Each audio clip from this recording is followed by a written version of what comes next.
thematic exposition, God breaks silence. And our text today is another one of those purest narratives about the miraculous events when God speaks on the day of the birth of His beloved Son. When God sent forth God. It was such a magnificent event that all of heaven breaks loose and a multitude of angelic beings showed up and the glory of the Lord shone around them. Mga kapatid, I want us to read this text as if we are going to be present at the time that it's happening. Okay? As if we are all witnessing this great event unfolding before our very eyes. This is very foundational. As the whole chapter of chapter 1, the whole chapter 1 of Luke is, because ito pong narrative na ito, mga kapatid, monumental po ang significance nito to our Christian faith. Okay? So may I request all to stand and read our passage with deliberate reverence and understanding. And imagine that we are all there at the moment as we read this. No? CVCM, we are all good at this. Okay? Yung deliberate reading of the Word. Okay? Luke chapter 2, verse 8 to 20. Let's begin. And in the same region, there were shepherds out in the field, keeping watch over their flock at night. And an angel of the Lord appeared to them, and the glory of the Lord shone around them, and they were filled with fear. And the angel said to them, "Fear not, for behold, I bring you good news of great joy that will be for all the people.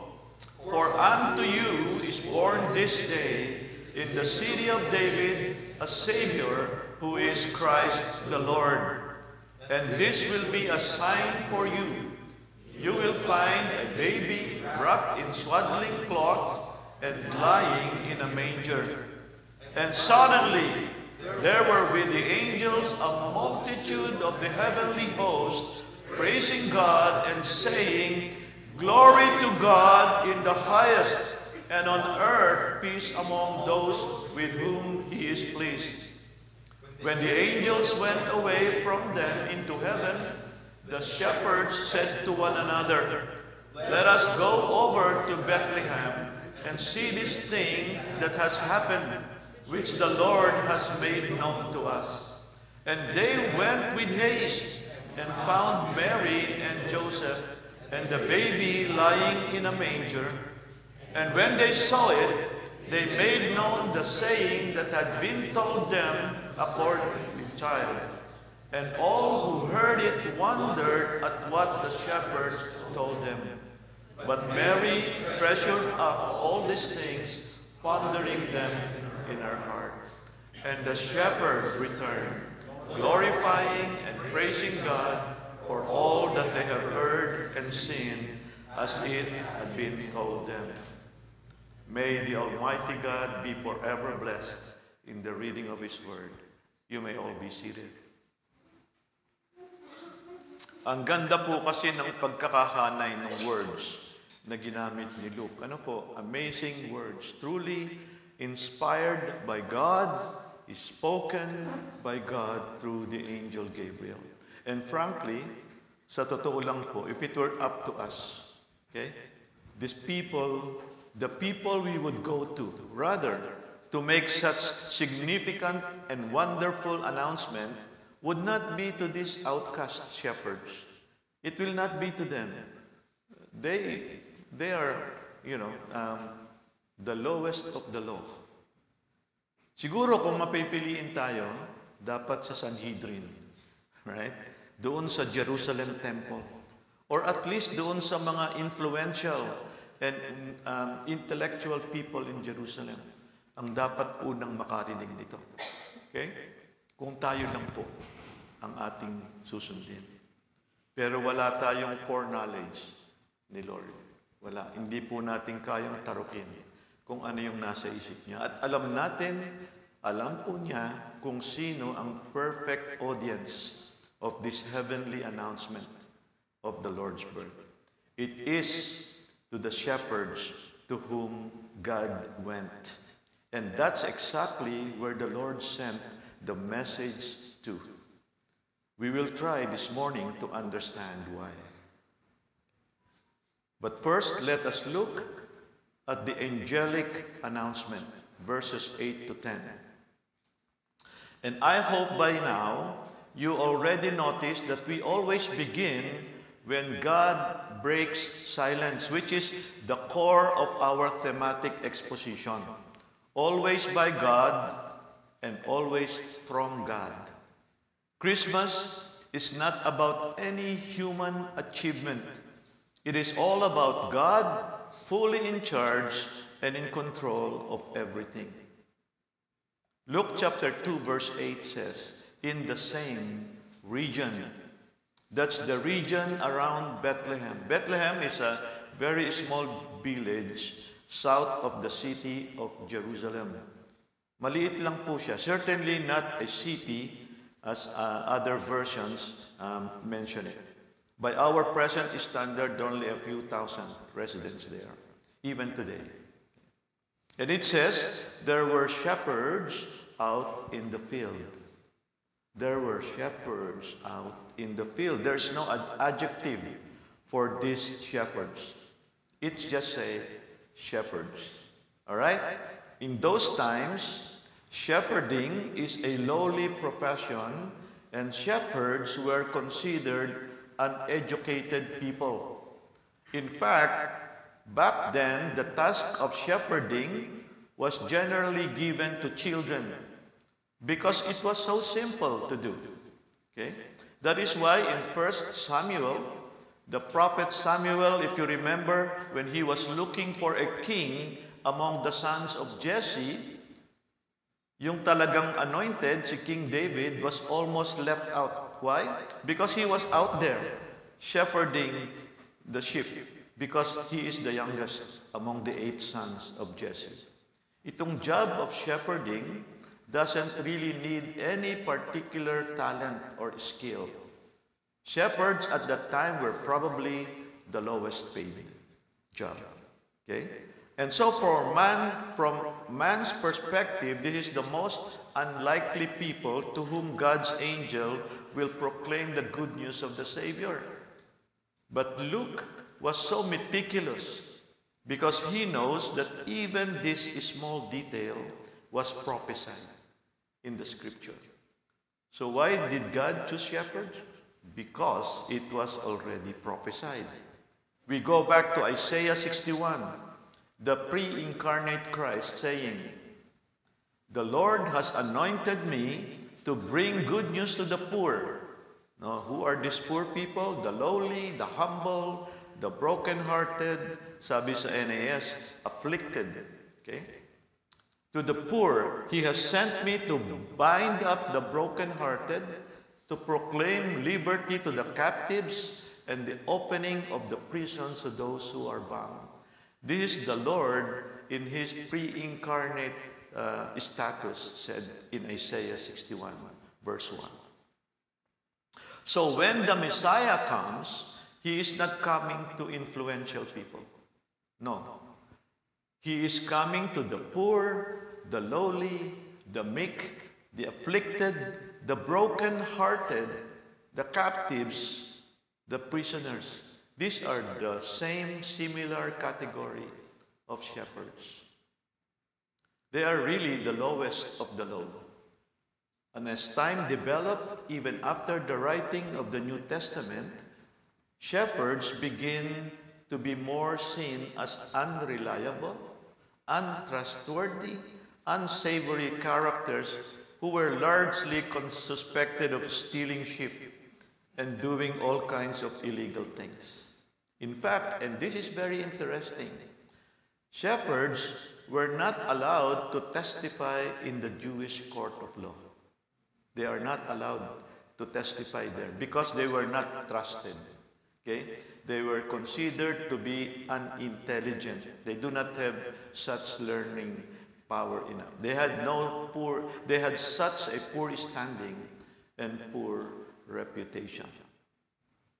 Okay? But now it tells us in verse 8, they were out in the fields. They were keeping watch over their flock by night. We don't have a way of knowing really exactly the date when the Lord was born. It was a time when shepherds would be out in the fields on the plain around Jerusalem, an open mountain area near Jerusalem, medyo hilly area po yan. And that is why most skeptics claim that the Lord could not have been born in December. No? Because it would be very cold in that area in December. Mga kapatid, but we can...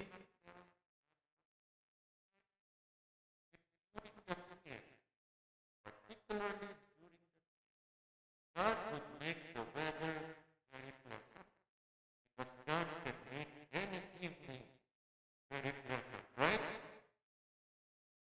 After all, if God wants to break His silence after 400 years to these shepherds out in the open field, who are we to even doubt that He can make that night of the Lord's birth very pleasant? Right? So, tradition would have us that during those pleasant evenings, the sheep at that time would roam the fields and they could have been, they have a little enclosure kasi medyo maganda yung gabi, maaliwalas. They have little enclosures made out of stones gathered together or wood gathered together, something to enclose them in the evening. Hindi na sila babalik sa bayan. Okay? And the practice was that shepherd will keep them in the fold throughout the night. And he would lie across the entrance of the sheepfold. And that is why it literally says in John chapter 10, verse 7, "Truly I say to you, I am the door of the sheep." Ang ibig sabihin nun, he is not only saying, I am the good shepherd in verse 14, he is also saying, I am the door of the sheep in verse 7. And you might think maybe Luke is mixing his metaphors, but he is not. The shepherd is also the door. Picture it like that, okay? The shepherd would put his bed across the entrance to the fold. Naka-enclose na po yung mga sheep. After grazing the whole day, they still stay there in the middle of the night. Hindi na sila babalik sa bayan. And they were all enclosed in a simple enclosures. Okay? And the shepherd would lie his head and his body at the entrance, across the entrance of the fold. And no sheep could get out without climbing across him. Right? And he would make sure it doesn't happen. Okay? Our Lord Jesus Christ calls himself the door because he wants us to know that once we are in the sheepfold, he will never let us out. Okay? Another important truth of our eternal security. Anyone whom the Father gives to him, he shall in no way cast out. Do I hear amen to that? Amen. So the shepherd gathered the sheep, and they were staying out in the field, watching their sheep during the night. And I'd like to add a little interesting historical detail here. Yung mga rabbis po had made a rule, it's recorded in the Mishnah, in the collection of oral tradition of the Jewish law, the Torah. In-explain ko na po. Yung 10 Commandments has been compiled into 613 do's and don'ts of how to implement the 10 Commandments. It's recorded in the Torah. But there is another collection called Mishnah. And in that collection of oral tradition, they have reserved the rabbis and the priests on the temple they reserved the right in the event that there will be more people who were doing animal sacrifices in the temple. If there are shortage of animal, they can literally commander any animals in that area of Bethlehem, and take them and use them as sacrifices in the Jewish temple. Pag kinulang po yung mga animal sacrifices that are available for sale in the temple, the priest can literally confiscate or expropriate, sa ating language today, those animals for the temple sacrifice. You get that? And it is an interesting thought, according to the commentary, that these shepherds who are caring for the sheep that are offered as a sacrifice are going to be the recipients of the announcements of the one who will be the final sacrifice, the Lamb of God who will take away the sin of the world. Is that a coincidence? We know now that it is not. Nothing in the Christmas narrative is a coincidence. Everything is from God, by God, and for God. Well, on the normal peaceful night, it was interrupted when God breaks silence in verse 9, when an angel of the Lord appeared to them. Now, I've been telling you all along during the past 3 weeks that in our study of Luke chapter 1 and chapter 2, nobody saw any angels for the longest time. There hadn't been any account of anybody seeing an angel in half a millennium. And now, all of a sudden, they see an angel. Gabriel, not just any angel, the same supreme angel Gabriel who appeared to Zechariah when we tackled the first and second week of our study. He is the same Gabriel who came back again and appeared to Mary in our third week of study last Sunday. And it would very well be the same angel of the Lord could have been the same angel Gabriel in our study today. And it says here, he literally stands near the shepherds. Literally, he stands near the shepherd. Picture yourself being in that place. And so the angel of the Lord suddenly, instantaneously, with no prelude whatsoever, is standing near them as if it's not enough. The text said, and the glory of the Lord shone around them. Now we read that and perhaps we haven't thought about it deeply. Okay? But if you go back and study the glory of the Lord, this phrase is simply defined as a manifestation of the presence of God in light. Okay? Now, we know that God is a spirit. He is invisible. But when He reveals Himself visually, He reveals Himself in a brilliant light, magnificent, shining light. And in fact,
it's good news that will produce great joy.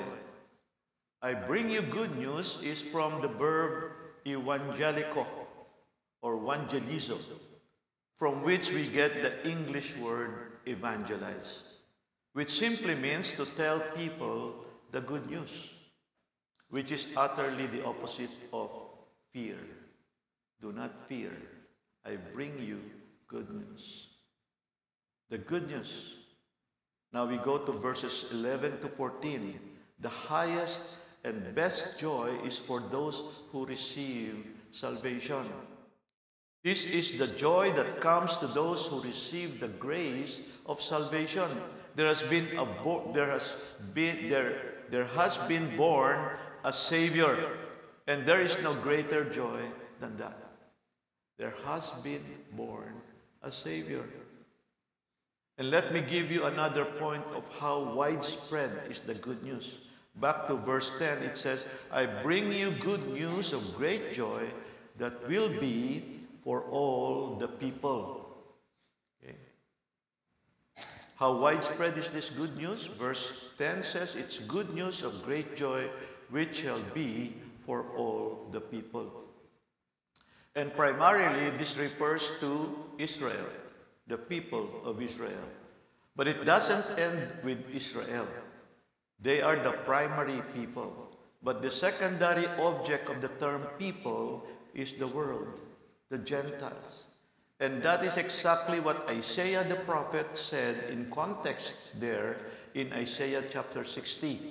Because it says there, in the context of chapter 60 of Isaiah, it says, the Lord will rise upon you, His glory will appear upon you, and nations shall come to your light. Okay? The message of forgiveness extends to all people of all nations. And that is why we are to make disciples, said Jesus in Matthew 28.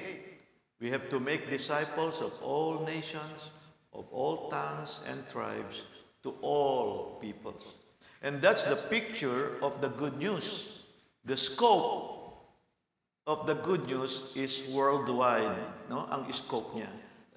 Yan ang collective picture. But look at the individual picture in verse 11. For unto you is born this day. For unto you is born this day.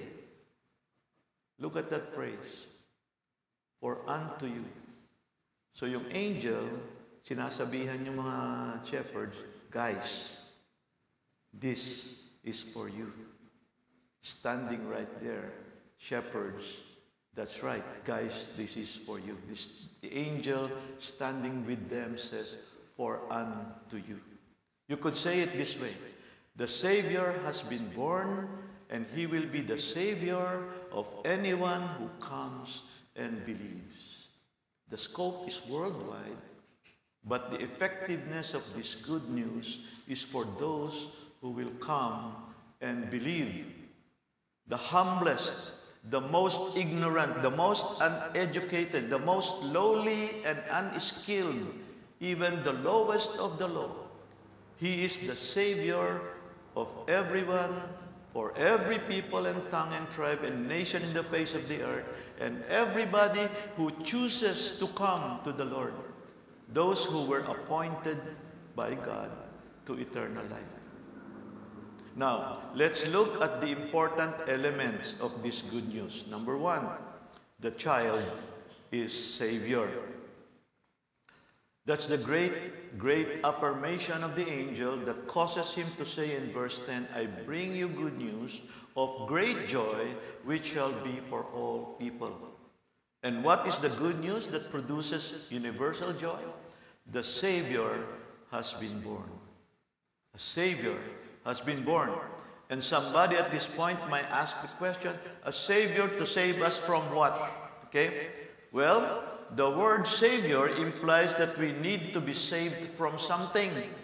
Saved is a synonym of rescued, right? You know, it is amazing that today, many people, and especially religious leaders, try to make a lot of answers to this question. Some are saying Jesus will save you for being unfulfilled in your life. Okay? He will save your career.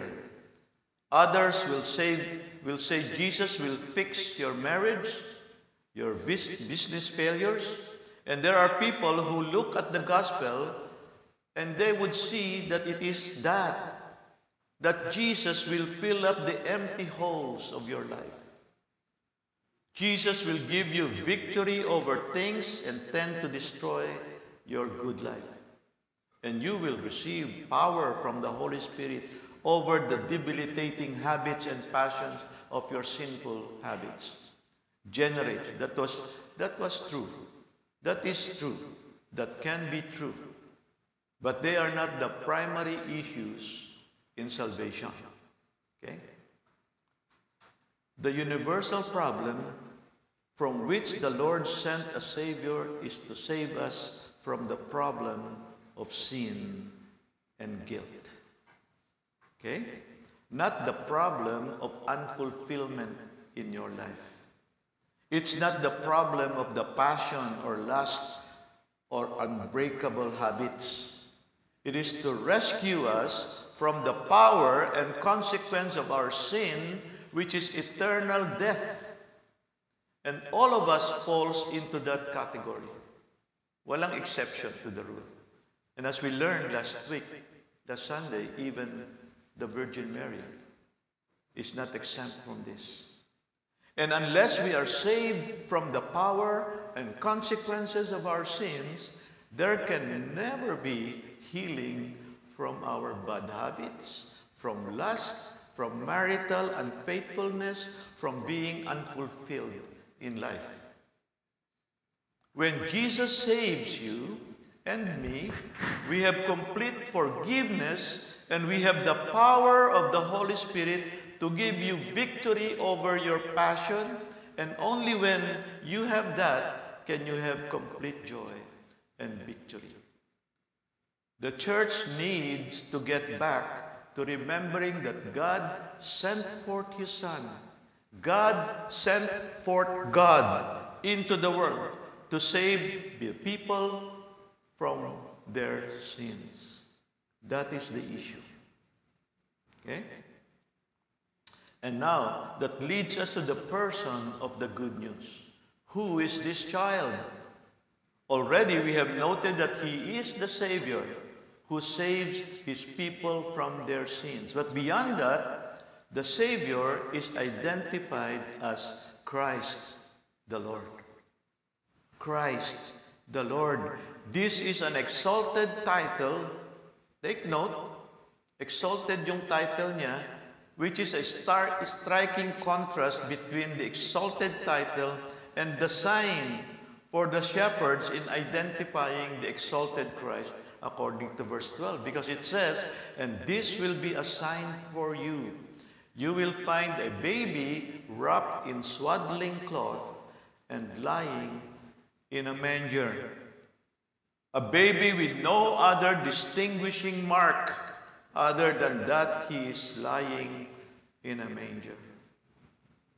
Imagine what humility is that. He is Christ the Lord. Okay? He is Christ the Lord. Let's talk about the word Christ. Again, we say it is an exalted title, which in Hebrew means anointed. God's anointed one. First of all, the Messiah is anointed because He is the God King, the line of David.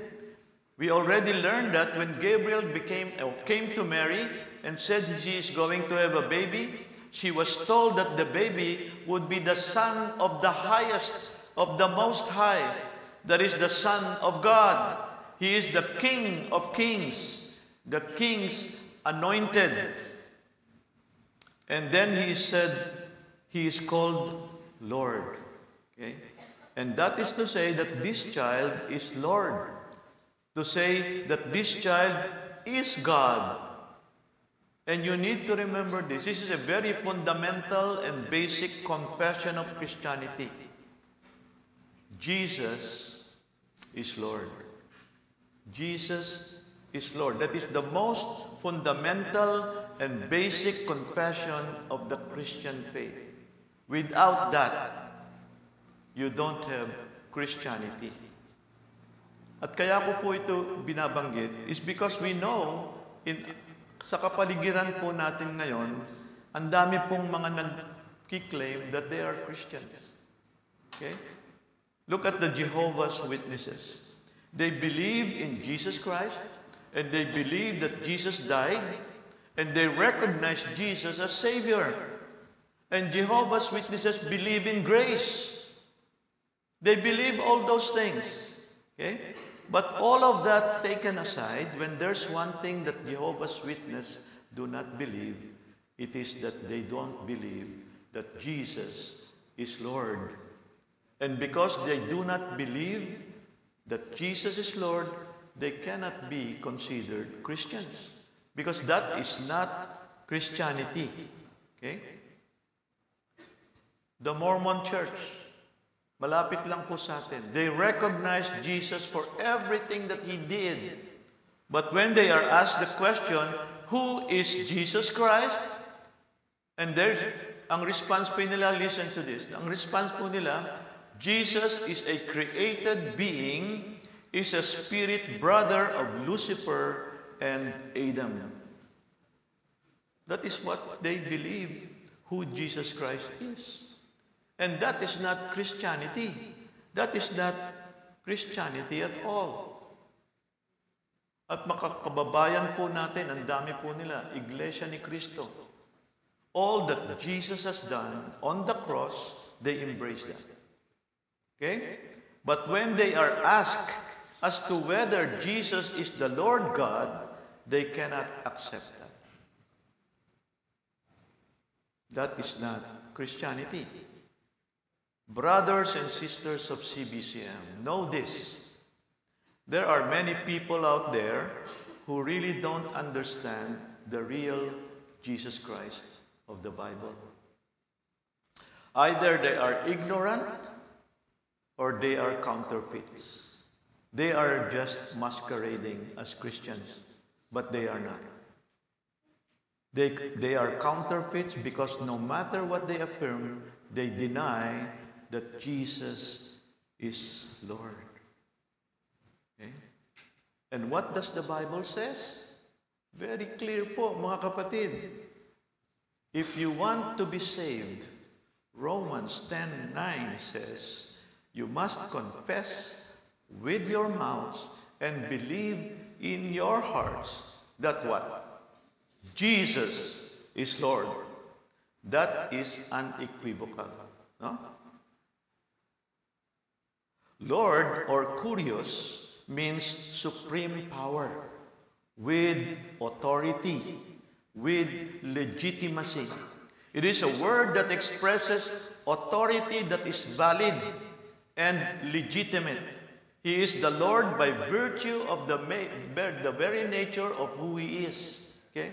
So the root idea of kurios is legitimate sovereignty and legitimate authority. And if you look at the Greek translation of the Old Testament, yun po yung Septuagint, no? The Greek translation of the Old Testament. The Old Testament is written in Hebrew, but there is a LXS, X, no?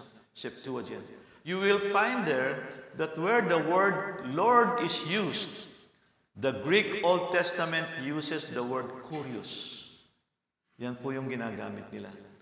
And that was mentioned, sabi dito, 6,105 times, but even more than that, according to some. So they would understand that kurios in the Old Testament refers to God. And so that leads us to the third element of the good news, the purpose of the good news. And frankly, as we come to this, mga kapatid, no? Verses 13 and 14, we come to the transcendent pinnacle of all thought and action. And I mean that. I mean, you can get any higher than this. Cannot. And that is the reason for everything. Verse 13 and 14 says, and suddenly there was with the angel a multitude of heavenly hosts, praising God and saying, Glory to God in the highest, and on earth peace among men, among those with whom he is pleased. That is where all heaven breaks loose, so to speak. They could no longer restrain themselves. The birth of this child, Jesus, who is the Christ the Lord, in this monumental announcement to the shepherds, exploded to a whole heavenly host, praising God. Okay? So what is the purpose of the good news? It is for the glory of God. For the glory of God. What you see here is the highest thing that can occur in the universe, the created universe. The highest thing that can occur in the created universe is that God is glorified by His creatures. And that is exactly what you see the angels doing. And that is the purpose of the good news. Okay?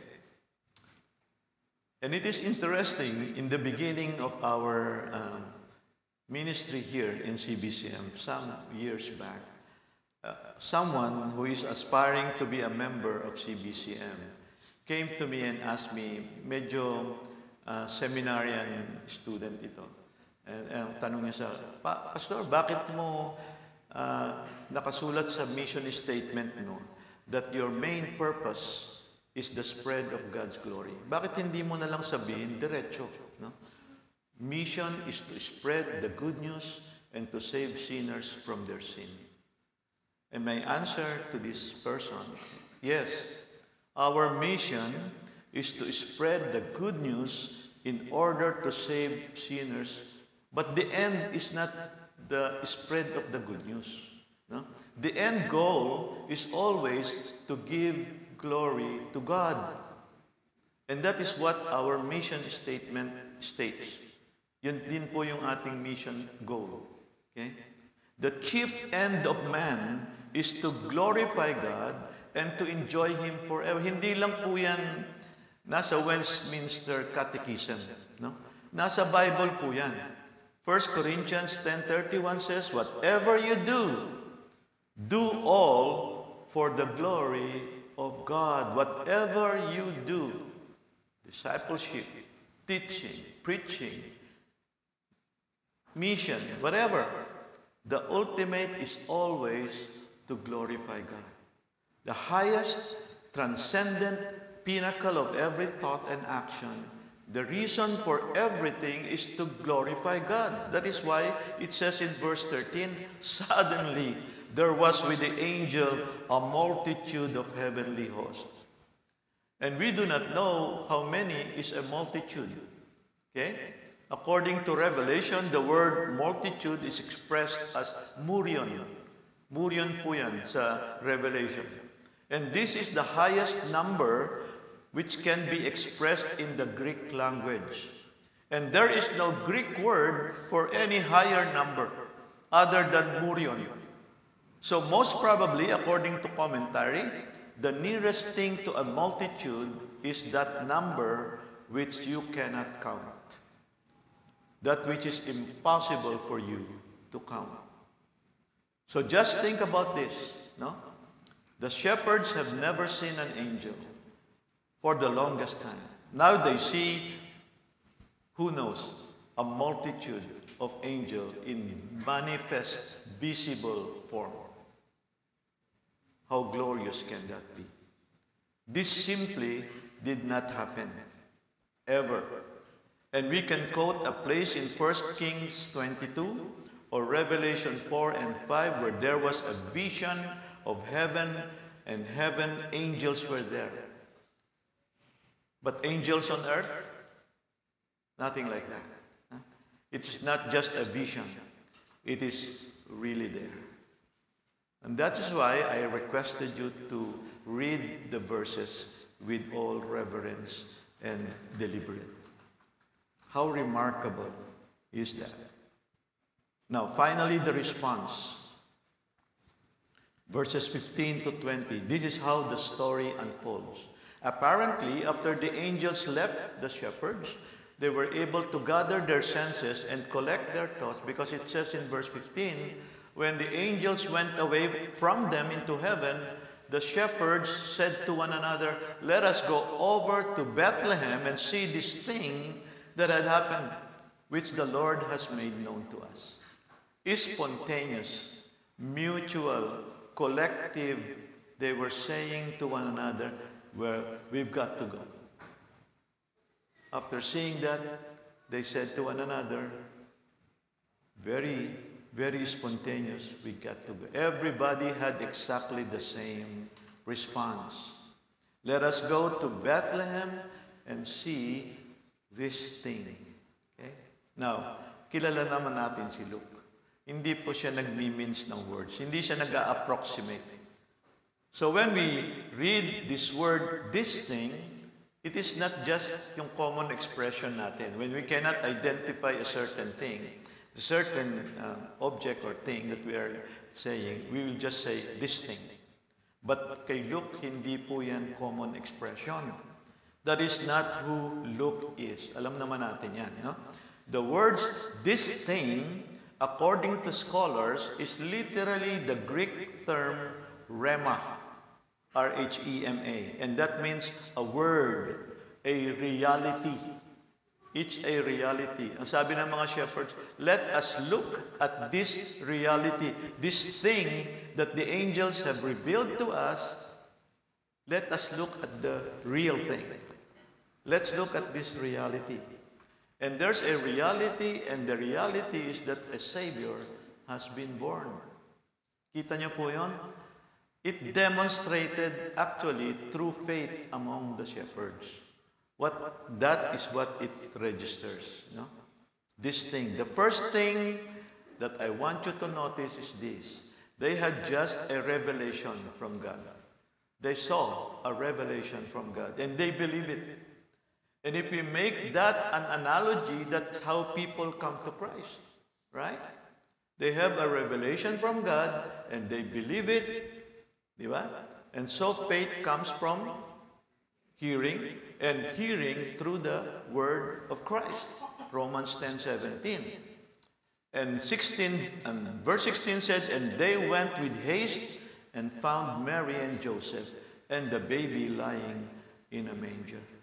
And again, using this as an analogy of conversion, the next step after knowing and believing is that you come to Christ. Right? They do it right away. No? Their faith in the Word of God caused them to pursue Christ. Because in verse 16 it says, they went with haste. Walang atubili po. Nagmamadali sila. Look at verse 17. "And when they saw it, they made known the saying that had been told them concerning this child."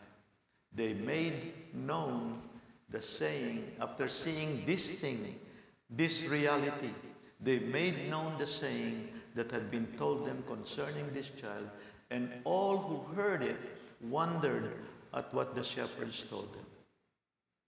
The shepherds, itong mga lowly people, itong mga outcast, itong mga laylayan sa tabi ng karsada, okay? The shepherds were telling people, everyone, everywhere, proclaiming the Savior has been born. Christ the Lord had been born. They told the story. And so for our consideration lang po, let us look at the shepherds as the one who are the first New Testament evangelists. Okay? The first New Testament evangelist. Dapat nare-realize po natin, ganun talaga yung sequence ng pagtanggap sa Panginoon. No?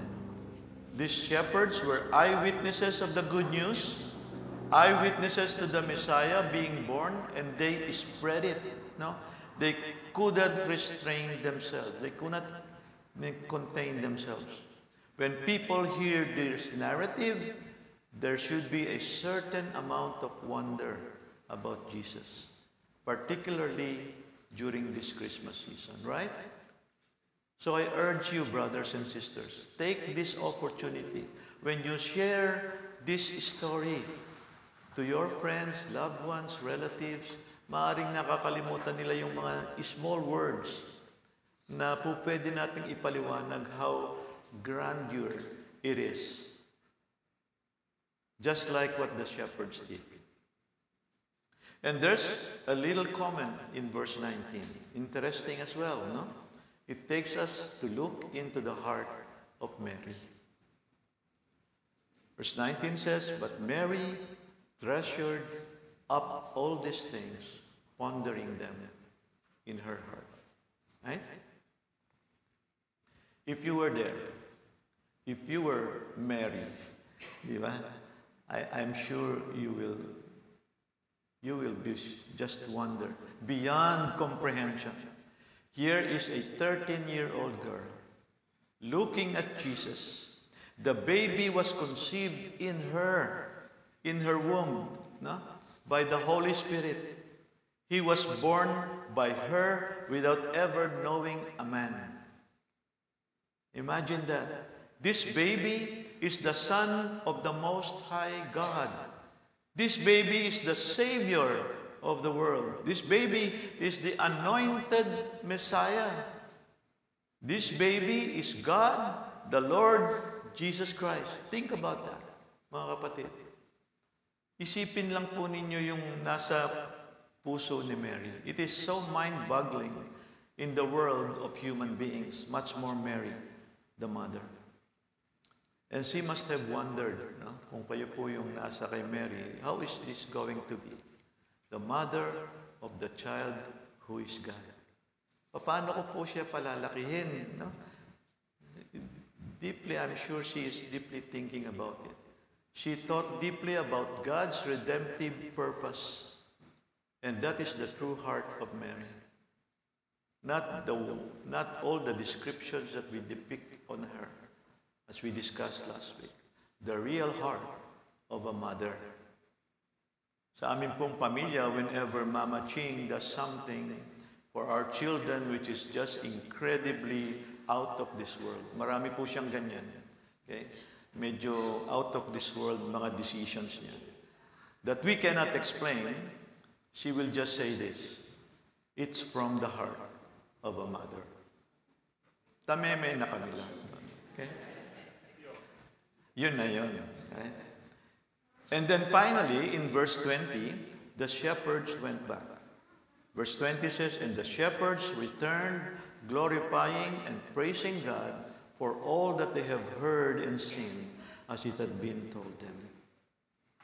I remember when I became a Christian, when the Lord saved me from my disbelief, I was with friends. No? Marami-rami po kami, barkada yan. Magkakasama po kami. But I just felt as if I was just there all by myself. I'm just truly wondering that opportune time when God decided to save me from my true self. I realized I am truly saved. I realized who God is to me. I've lived up all my adult years at thinking that I am a Christian, that I am going to heaven. But that is the first time it dawned on me what Christ has done for me and what blessing and what favor He gave me as His child. And I knew I could never be the same again. And we know that these shepherds will never be the same again. And that, brothers and sisters, is how it happened in that fateful night. The unfolding of the great salvation of mankind. And this marvelous narrative from Luke chapter 2 is not meant to be just an interesting story or to make you feel better. No, it is not.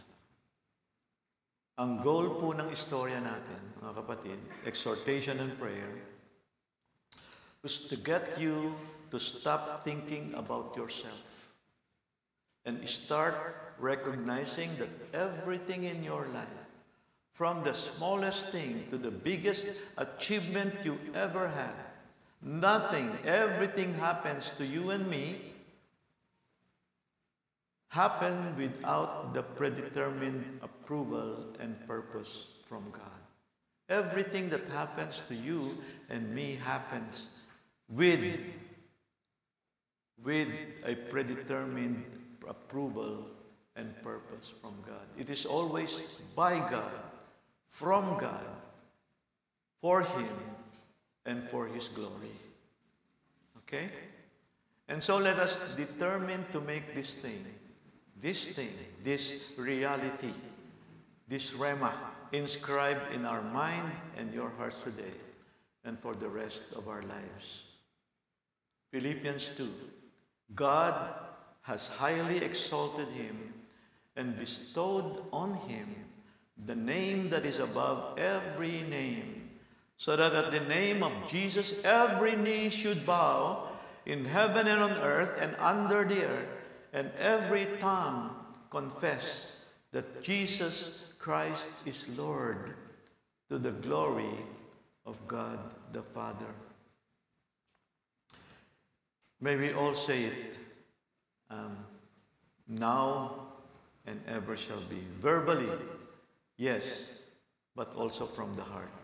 Jesus Christ is Lord, to the glory of God the Father. Again, Jesus Christ is Lord, to the glory of God the Father. One more time. Jesus Christ is Lord, to the glory of God the Father. Praise God. Let us pray. Lord Jesus, thank you for your word to us this morning. And I know in our congregation this morning, there may be someone who does not know you as Lord, someone who has not really embraced you as the Savior. And God, through the angel, could very well be reminding that person today, if you are that person, is saying to you, do not be afraid. I am here with good news, and the good news is that a Savior was born for you. For you. Would you open your heart and receive Him as the Lord and Savior of your life right now? Today could be the day of your salvation. I am praying, if you are that person, please do not hesitate anymore. And for the rest of us who have received the word in our hearts and confessed with our mouth that Jesus is Lord, I pray that all of us will share this greatest gift given to us by God, the gift of eternal life, given to us by the Savior who come to save us from the power of sin, from the penalty of sin, which is eternal hell. And someday, by His perfect plan, we will be saved from the presence of sin unto God's presence in the throne of heaven. We pray all these things in the name of Jesus Christ, our Lord and our Savior. Amen. Amen.